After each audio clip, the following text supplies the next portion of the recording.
Yeah. So could you give a quick introduction of yourself and how you identify within the AAPI community? Sure. Hi, I'm Dan Song, and I identify as Korean and Korean American. Um, Anything more than that? Maybe what you do. Oh yeah, I'm a history teacher here. I'm a history teacher here at College Prep. I've been here now for about 8 years, I think. Yeah, and I'm also the faculty advisor for the Korean Club. Yeah. How has your heritage shaped the person you are today? Man, that's a big question. I mean, my background, right? Like my heritage as a Korean American person, I mean, it is who I like. It is who I am. Just like the way that, like, I have memories of a kid, and several things come to mind. One, like my relationship with my parents is shaped, I think, by their immigrant background.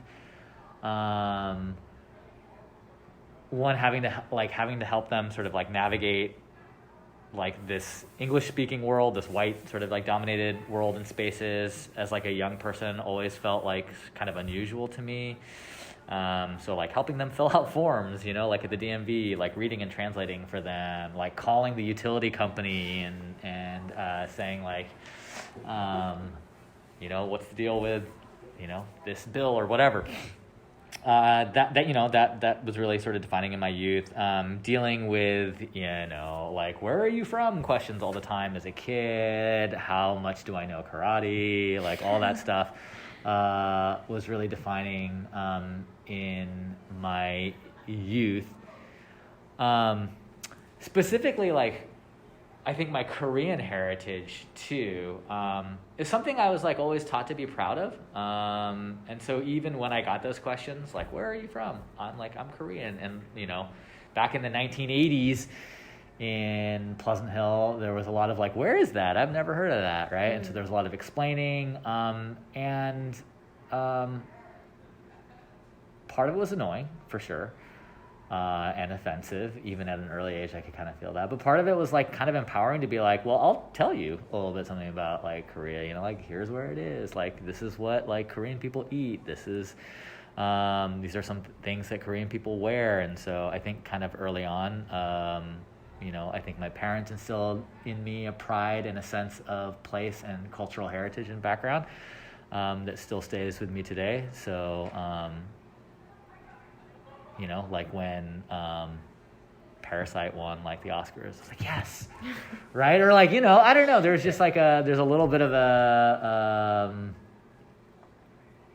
sense of pride in a place that I was not born in and did not grow up in, but like have a cultural connection to. So it's helped really define my sense of self, my like understanding of how I move through this community and in the United States, and my relationship with my parents and my others and with my kids too. So yeah, it's a long-winded answer, but yeah. Yeah. Okay. Does your family have any traditions that are especially important to you? Yeah, I mean, we celebrate Lunar New Year. We get together with family. We've really introduced that to like my kids, and have highlighted the importance of that. We celebrate Chuseok.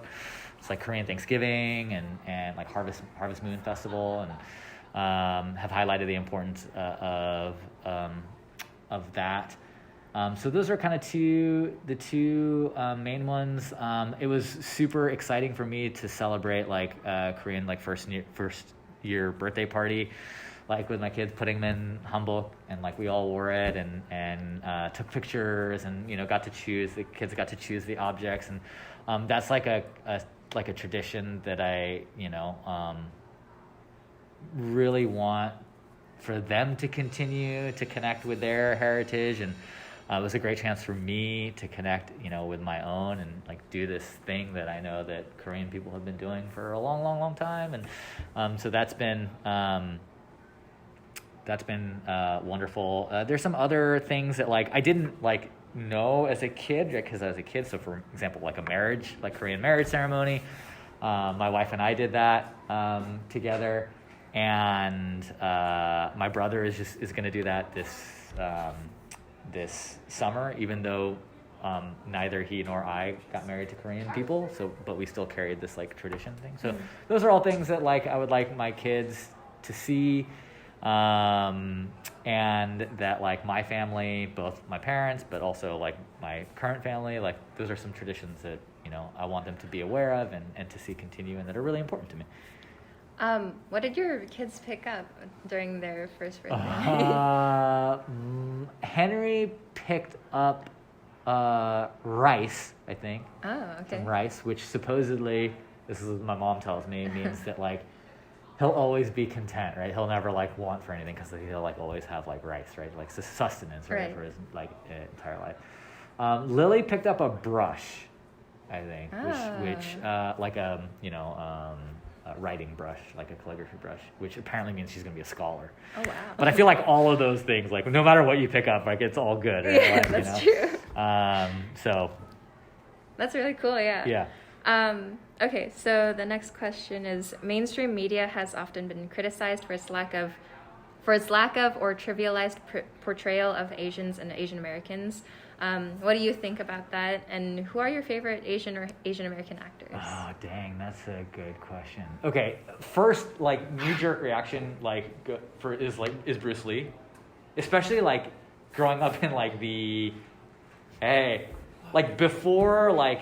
You know, K-dramas became super popular, like, before, like, Shang-Chi was, like, a multi-million-dollar movie. Like, before, like, I mean, for a kid growing up in the 80s, like, Bruce Lee was, like, the only kind of major kind of Hollywood representation of Asian Americans on, like, screen that was in, like, the kind of cultural zeitgeist. I think, especially for, like, an 8-year-old boy like me that, you know... And so, yeah, like pretty early on, you know, admired how, you know, he could be sort of a leading role in a movie and you know, beat up people that were bigger than him and stuff like that. Obviously, that kind of cut both ways because then people are like, oh, do you know Kung Fu? Or like whatever. I'm like, no, I don't.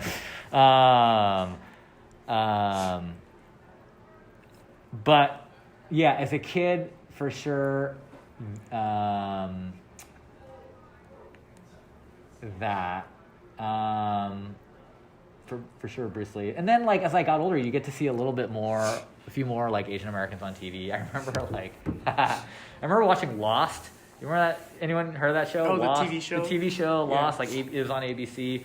Daniel Day Kim was on it.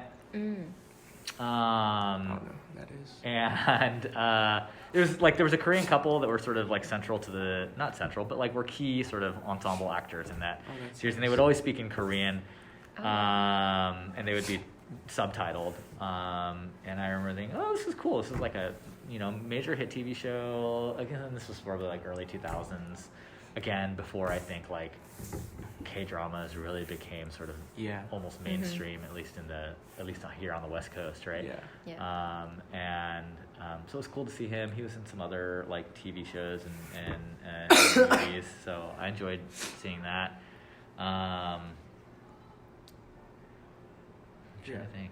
I think the only like Korean actor that I know that was like casted for like not being Korean but for being an actor is like Steven Yeun. Oh yeah, The Walking Dead. Yeah, that's true. It's kind of weird to see because like you think that they're gonna mention something about him being Asian, but like not a single mention. Yeah. Real talk, I stopped watching that show after they killed him off. No, me too. Yeah. I was like, nope, can't do that anymore. Yeah. So same. yeah. Because he was like, I thought the same way too. Yeah, that's a good one. That's like a lot more recent though, I think, right? Yeah, Walking Dead is like, I don't know, 'cause it's pretty old now. It's probably like 10 seasons. So 10 seasons. Pretty old, But yeah, that's a good one. Steven Yeun in Walking Dead is good. And it's cool, like, he started off as just like a regular actor, but like now he's like a director. Yeah. Who does make like Korean culture films. Yeah. I never saw Minari, but me neither. I Yeah. didn't have time. I heard it's really good. It's pretty good. It's really good. Yeah. It's isn't really like a traditional ending where there's like a happy one. Yeah, It's very like I guess some people can see it as like abrupt or like unsatisfying, but I don't know. I kind of think that's nice because it feels more realistic that way. Yeah. Yeah. I know, like, in media, a lot of times they put like half Asian people, like half Asian, usually half white people as like the Asian role. Yeah. Or like the diversity role. Yeah. And I remember like my mom loves Daniel Henney. I mean, that is. Okay. But he's half Korean, half white, and I forgot what show he came up on. I think it was Criminal Minds, but interesting. Yeah, I just think it's interesting that they kind of like replace that in that way. Yeah, I mean, is Henry Golding? He's like. Oh yeah, Henry Golding. He's half. Is he Henry half Golding? Asian or is he full? He's half Asian. I don't remember what Asian. But yeah. Yeah. I don't know. Wait, let me search. Henry Golding, Crazy Rich Asians. Yeah. Oh, male lead. oh. Yeah, Malaysian and British. Mhm. Okay. Yeah. Do you want to ask the next question, number 5? Okay. Do you have any recommendations for movies, shows, books, podcasts, etc. for AAPI month?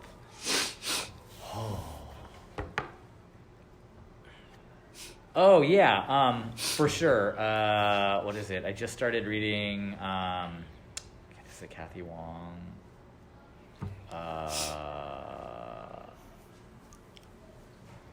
No. What's the book? The one about Japanese American, or sorry, not Japanese or Koreans in Japan. No. There's an Apple TV Plus show on that. Pachinko. Yeah. Right. Pachinko. Oh yeah, I haven't seen that. My Have you mom guys really seen it? likes it. Yeah. Yeah. I haven't seen that. Oh no, it's here. Hold on, I got it. Minor Feelings, Kathy Park Hong. Highly recommend. I just literally picked it up 2 days ago and like read the introduction. But it's great. I mean, I think it's an autobiographical sort of book of essays, and I think it really grapples, or it seeks to, at least from what I'm aware of, like in the introduction, like seeks to grapple at like what it's like to be both like promoted and bounded by like model minority myth in the United States, which is something that is like so like real to me, right? Like it's something that I like deal with, like think about a lot. Yeah. Okay. This past year, there has been an exponential rise in hate-filled action towards members of the AAPI community. Why does showing up to support the AAPI community, both internally and externally, look like to you? What does? Yeah. I mean, on a very internal level, like supporting my parents who are like old Korean people. Like, it's hard to think of your parents as old, but my parents are like old now. I mean, my dad's like in his 70s, right? And it really hurt me to hear them say like that they're scared to go out in like Oakland now, or they're scared to go out in like, you know, in like San Francisco, or like they don't want to take public transportation anymore. And that was like really hard for me to hear, right? Because it's like, I don't know, it's just they're my parents, right? And like, and one, to think of them as old, but two, to also think of them as potential targets in like anti-Asian violence was like super hard. So like one, like at a very sort of basic level, like you know, like being there to support them, whether that means like taking them to go get groceries and you know, driving them around, making sure that they feel safe and supported, I think is important. And then doing that hopefully for others. I don't have time for that with like my kids and my parents, but like, I mean, I think that would be great. I think that supporting Asian-owned businesses and like supporting like not just Asian-owned businesses, but like places where there are a lot of Asian people to like walk around, to like support those areas, those like spaces where you can show that like I'm proud to be like a member of the Asian American community. I'm out, I'm walking around, I want to support other Asian Americans and other Asian people in this community. I think it is important. And then like sort of from like a structural like level, really like examining like what sort of policy changes, what sort of things like education, whether that's policy, that we can be doing as a society sort of broadly to like counter this, to get at it, to understand, to push back on Asian hate directed at the Asian community. The thing that like shocked me the most was like not the fact that like these things were happening like just randomly. It was like targeted. Like they were targeting like elderly like Asian like grandparents and stuff like that. Yeah. And I think that was just like that's what shocked me the most. Like it was like on purpose. Yeah. I don't know. It was the first time like I as like an Asian male, I don't know, just like experienced something where like something was targeted at like my race. Yeah. It was probably one of the first times. Yeah. I agree. I mean, and it was like all the more visceral to me because I was like, oh, that could be my dad, or like that could be my mom, because like, you know, my parents are old now, and like it's weird because like I think up until like sort of that point, I was like, obviously, you know, there's white supremacy in the United States. Like obviously I've been called names like many times, like, you know, and that sort of like generalized, I guess you could call it, like anti-Asian hate. Never to me, and I think it's because I'm a man as well, right? Like I used to be a young man, but you know, I'm still a relatively young man. Never felt scary to me. I'm sure obviously that feels different for women or, but it really, you know, the attacks on elderly Asians really brought it home to me because like that's my parents, right? That's my parents. So sure. Yeah, we had the privilege and what's it called? We had like a privilege presentation during X Block for juniors, and one of the questions that they asked us was like, "Have you ever felt the need to learn about systemic racism because of your like race or like how you identify as?" And like I was thinking about it, and before like COVID and everything, I would have probably said like no, like I didn't need to feel for myself to learn about systemic racism. But then like now with COVID and AAPI hate, I was like, wow, like things can change like that. Like it's so quick. So I think that was another shocking thing for me. Do you wanna? My eyes are kind of Oh, okay. Cream. Oh man, you really got clobbered there. That was triple. Yeah. I was just signed up for the one, but it happened. Okay, then I'll read it. Is there such a thing as the typical Asian American experience? Are there any stereotypes you have heard or have had to face being Asian American? How would you define the model minority myth, and has it played a role in your own life? Yeah. Lots of questions there. That's good. One, no, I don't think there is a thing as a typical Asian American experience. I think so much, like, I think that's part of the problem is that it often gets, like, generalized, like, as if, like, Asian Americans, it's like monolith, right? Which is clearly not, like, my own experience as a child of immigrants who are like relatively well educated, who came over like post 1965, is going to obviously be very different from like, you know, Asian Americans who were here previous to that, like, you know, Chinese or Japanese Americans have been in this country for longer, or even Korean Americans that have been here since like the 1900s, early 1900s. That's going to be different from like post 1970s, like immigrants who are either refugees or fleeing areas of violence, right? Like,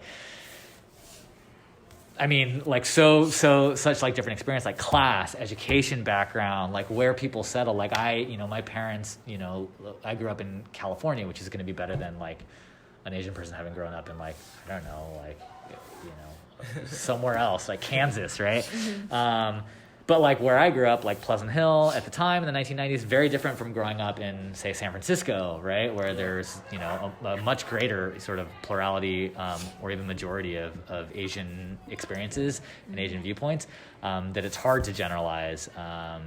So no, I don't think there is. As a side note, it's like one of the things that I really, really, really loved about living in San Francisco for as long as I did, is that walking around in San Francisco, there is actually it's hard to generalize because like there are so many Asian people there and they're all doing so many different things that it's not like, oh, like the Asian person is like the town doctor or like, it's like the Asian person, there's like Asian, like, like there's Asian people that are, like storekeepers. There are Asian people that are, like doctors. There are Asian people that are, like picking up the garbage, like doing like, janitorial work there. I mean, there's literally everything. So no one can like really generalize. And it felt great to sort of be in that bubble of like, no one's making assumptions about like who I am as an Asian person. So that felt like really kind of freeing to be in a place like that. Although, right, the recent violence has like burst that bubble of like San Francisco being a safe space. Anyway, stereotypes. Yeah, like why aren't you good at math? And like the fact that we're sitting here and like I can't understand any of this stuff suggests that that's like not true. We're in the math room right now, and I'm looking at like scribbles that have no meaning to me. So clearly that can't be true. As a kid, right, like, martial arts sort of stuff. I think as I got older, right, some like less overt, right, like less like, do you know, like, Taekwondo, right, or like sort of things, to a little bit more like expectations around like me being willing to like go along with like what everyone is saying and like stay silent about things and like not rock the boat, right? Like, maybe not necessarily subservient, but like more sort of like compliant, I guess. I feel like for me personally, like when people do like kind of see themselves as educated, like they could make assumptions, and I think the assumptions are a big part of it. Yeah, because like it kind of like brings like comes off as like they know more than me. Yeah, and like. You don't. Yeah. And going off of that, I think especially if you have an accent, then that just like boosts that kind of like othering. Like, it's crazy. Yeah. I mean, my mom, it's wild. Like, so, I mean, my mom is, she's college educated. She has a graduate degree, but she speaks with an accent. She came when she was like 25 years old, right? And so she's had an accent, she speaks, obviously fine English, but it's broken and it's accented. And like the number of people who are like, oh, you must not be smart, right? Like I need to like sort of explain these sort of basic things for you. It's like staggering to me. I'm like, what do you look like? This is wild, right? So the assumptions that people make about that. Less for me, like obviously, like I don't speak. I speak standard, like, American English or American vernacular English. But I still do sort of, this happened last summer or 2 summers ago where I was in a crowded street food market. And I asked the vendor for like a food thing. The vendor's like, what? I can't hear you. And then like I repeated it again. And then like the manager like came over and was like, oh, like he means like this thing. And then the manager apologized to me and says like, oh, it's okay. Cause like this cashier also has an accent. And I was like, what do you mean also has an accent? Like, I don't have an accent. Like, he just sort of assumed because he couldn't hear me, right? Like, that like the lack of understanding was not because of the noise, but because I must have had some sort of accent. And I was like, that's just an assumption that like just jumped into that person's mind like immediately without like, and I was like, that's wild.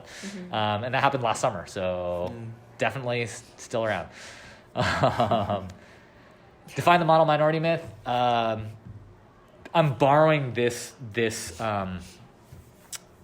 analogy from the second wave feminist movement, but the analogy is it's both a pedestal and a cage, which I think is a really apt analogy. Which is to say that like the myth that like Asian people are hardworking and that they don't rock the boat and that they're sort of apolitical and like and that they're the good sort of like minority is a pedestal that like white society tries to raise Asian people up on, but it's also a cage, which means like oh, like you're this good minority, so you shouldn't do these things, like, I don't know, protest for more rights, or like complain about the fact that, you know, white society is like limiting your opportunities in some way, right? So it's both of those things. And I think it's particularly like pernicious and difficult because like the way that it's been crafted is like, oh, this is a compliment. You should just take this compliment, right? You should take this compliment.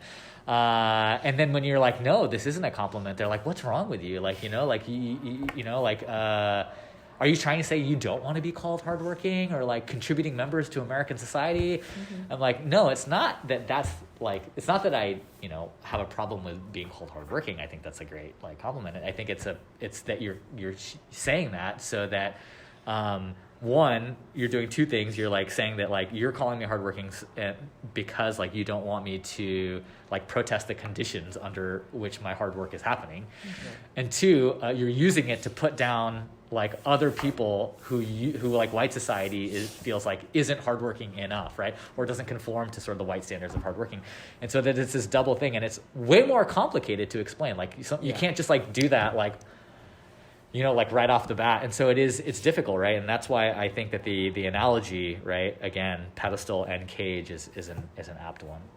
Again, I'm borrowing that from, I think that's Justice Ruth Bader Ginsburg who used it in her arguments about why women are treated to this double standard, right? But I think it applies here. Has it played a role in your life? Yeah.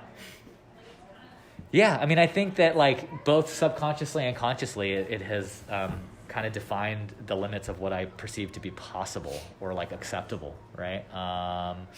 Some of it, like, I don't want to say that like the model minority myth is like imposed on me completely, right? Because some of it is like, you know, some of it is like what my parents believed to be like the right thing to do. And I don't think that I'm hesitant to say that like what they're trying to do is like fall into the model minority myth, right? Because to say that like you want your kids to be like a doctor or a lawyer or like whatever, go to a good school, like I don't think that that's completely subject to the model minority myth, right? I think that's my parents who come from a specific like socioeconomic background in Korea where that was the thing, and they wanted their kids to have that here, and so like that's part of what was driving it there, and like so part of their message to me about like working hard and keeping my head down is I think a genuine like cultural like thing that people from their class background and socioeconomic background in Korea like believed in.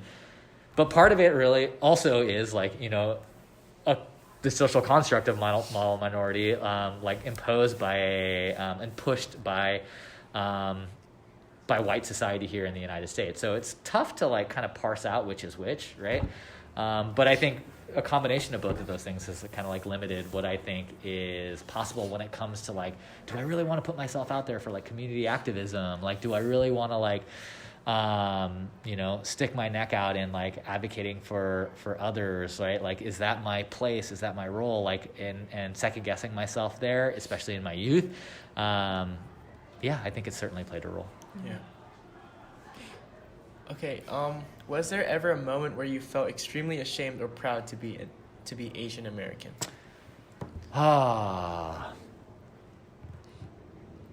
Ashamed, it's hard to say ashamed. I don't think I've ever felt ashamed to be Asian American. I do remember very, very vividly a moment when I was like, God, I don't know, I was in middle school, right? So I must have been 11, 12, something like that. I was playing with a good friend of mine who is Japanese American, like fourth generation Japanese American. We're playing basketball on his driveway.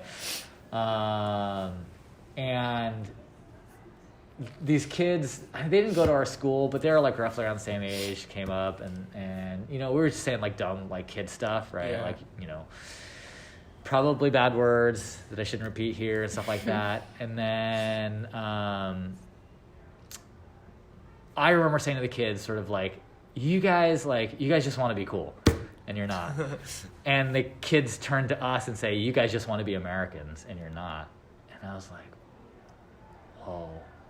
Yeah. Right. And like the fact that I can recite that exact conversation like today, right now, like 30 plus years later, that cut pretty deep. And like, that's to say that I didn't feel ashamed, right? I wasn't like, oh, you know, like I'm ashamed to be Asian American, but I was like, oh, like, I mean, my reaction now, and I'm going to swear here, but I was like, oh shit, like that's the way people see me.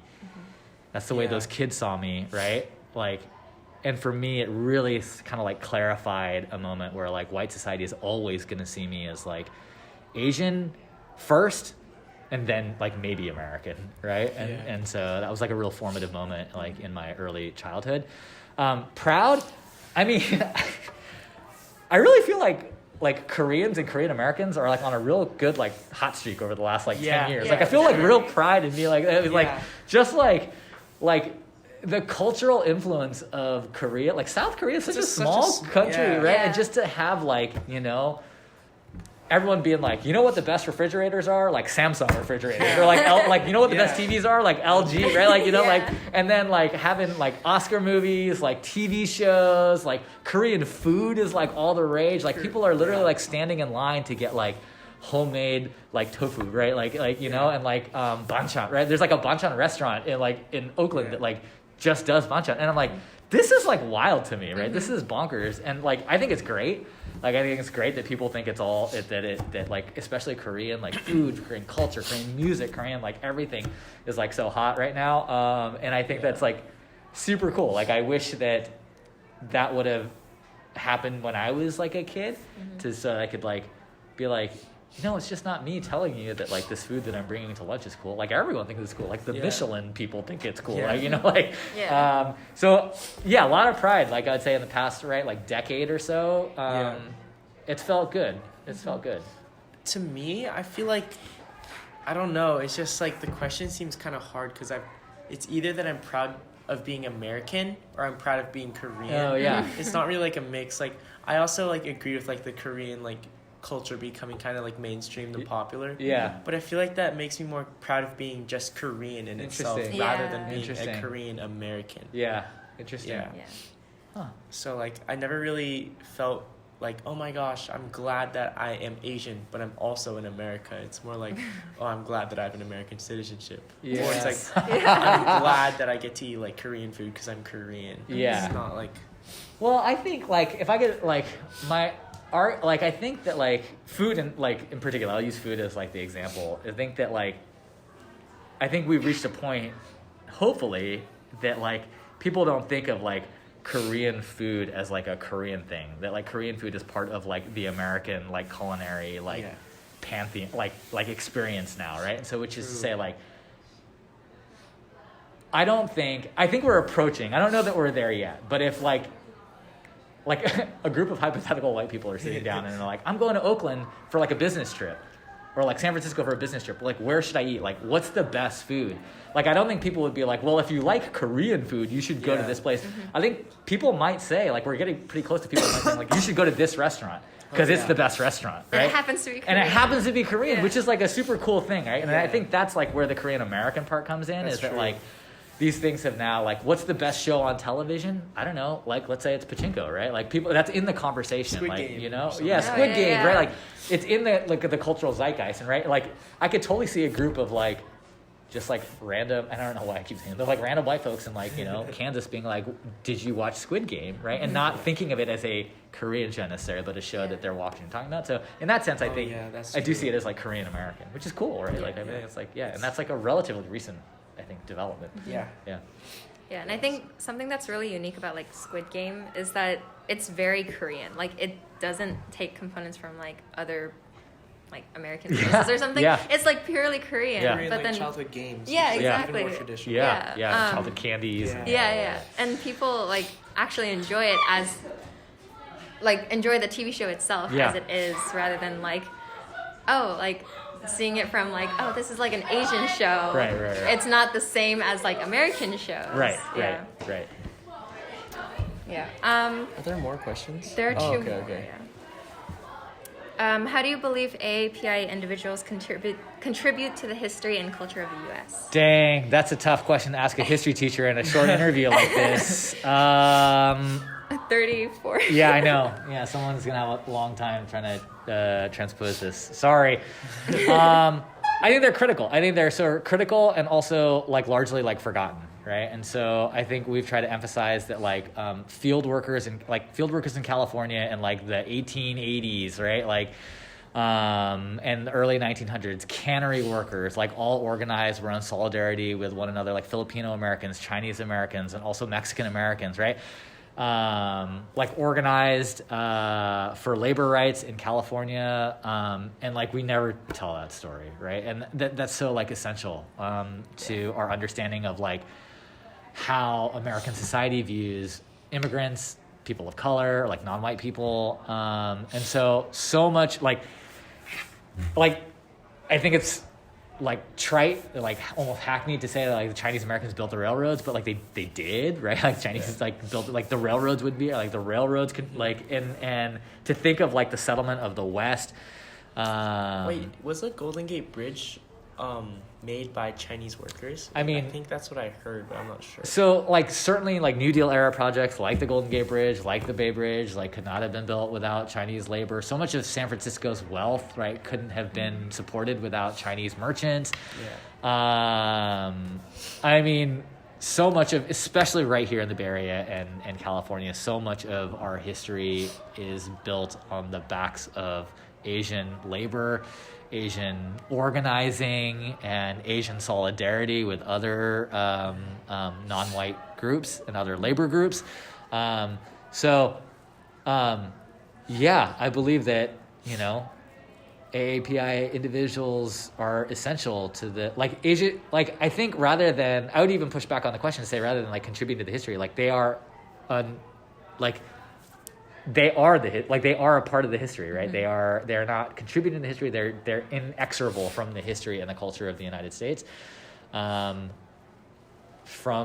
you know, really when the first settlement, like 1840s onward, right? Mm-hmm. When the first Chinese Americans the Chinese immigrants get here, all the way until the present day, and they have shaped the culture and the path of U.S. history. So yeah, essential. Yeah. What does Asian American Pacific Islander Month mean to you? To me personally, I think it's just an opportunity to celebrate, like, broadly, it's an opportunity to be visible to like broader like the United States. Yeah. You know, I feel like here in the Bay Area, right, like, there's an awareness of Asian culture that doesn't quite sort of like exist in other places. And I know this because like every summer I go to Milwaukee, Wisconsin, and I'm often like the only Asian person in the room. And so, yeah, there needs to be AAPI month, like the AAPI month there, so that there is a little bit more awareness, I think, of cultures. I'm not saying that it doesn't need to happen here. There are other facets. You can always learn more about other cultures. And so it's great to have this month. And for me personally, it feels great to be like seen, I guess. And like not just seen, but like recognized as like having an experience that's different, that is different, but also essential to like the United States of America, right? Yeah. Yeah. Great. I also kind of think it's kind of a sad thing though, like that it's been so bad that we need to create like a month to be heard or something like that. Yeah. Because like I didn't know that like the term API existed until like a year ago, like a year and a half ago, like when quarantine started. Yeah. And I feel like for my whole life it just hasn't been even like a thing of concern, and then like it's gotten bad or worse now if you think about it. So like yeah. I mean, if you think about like all the other like sort of recognition months, right? So you have like Black Awareness Month or Black History Month, right? Yeah. You have like Women's History Month. You have LGBTQ plus like History Month. Like, I mean, I agree with you. I think it is like sad in some ways that we like have to have these like months, like as if like only one, like 30 days. You get 30 days to like talk about your culture, and then it's back to sort of like white supremacy year, right? Like, I do think that that's like that's bad, but I do think that like raising the awareness of it, right? Like raising the awareness of it, like shows you, like it does beg that question, right? Like, and I think that the intent is also to put that question back on like white Americans or like, you know, the general public, to be like, why is there really only a month of this, right? Like, and to sort of think about it the year long, and hopefully in the future, you know, like it's less of a, I'm not saying that we'll reach a place where we don't need to do these things, but we'll reach hopefully a point where there's more fluency in like understanding other people's like experiences and their identities, right? Rather than being like, what? Like, I didn't know that was a thing, right? But at least to be like, oh, it's AAPI month. Like, I kind of know what that means. Or like, I'm looking forward to, like, as a non-Asian person, right? I'm looking forward to this month because, like, you know, I get to think about these issues a little bit more. I don't know. I think it's good. Yeah. I think it's interesting that Asian American is already such a broad It is. Oh, yeah, term. yeah. And then on top of that, it's Pacific Islander, which, like, I'm not saying, like, they shouldn't have their own month, but, like, I don't know. It's interesting that they tried to clump everyone together into 30 days. Yeah, I mean, that's true, right? Like, Asian American is already super broad, doesn't encompass South Asian, right? Whose, like, experiences might be, like, very different than, you know, Hawaiians or Polynesian, like, you know. It is a really, really broad term.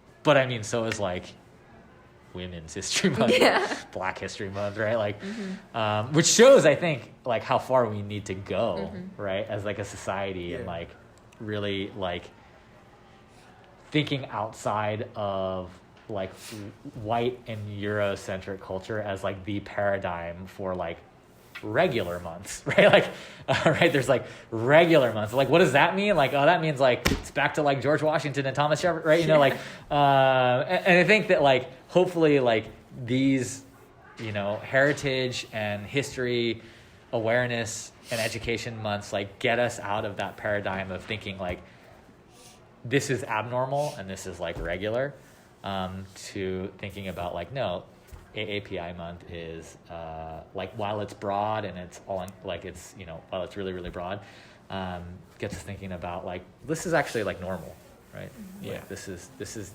AAPI month is part of like the American experience, you know, culturally, historically, politically, like all of it, and gets us away from thinking like this is, you get 30 days and, you know, and everyone else gets, you know, the Enlightenment gets like the other, you know, 330 days or whatever, right?